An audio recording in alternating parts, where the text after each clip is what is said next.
Here is an original Harley Davidson Panhead. We call it like this because the covers looks like cooking pans. It was built between 1948 until 1965.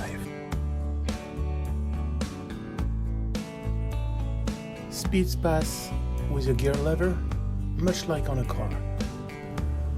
This can make the change of a gear a little tricky, since you have to let go of the handlebar. Startup is done by kick, which make it even more authentic and vintage.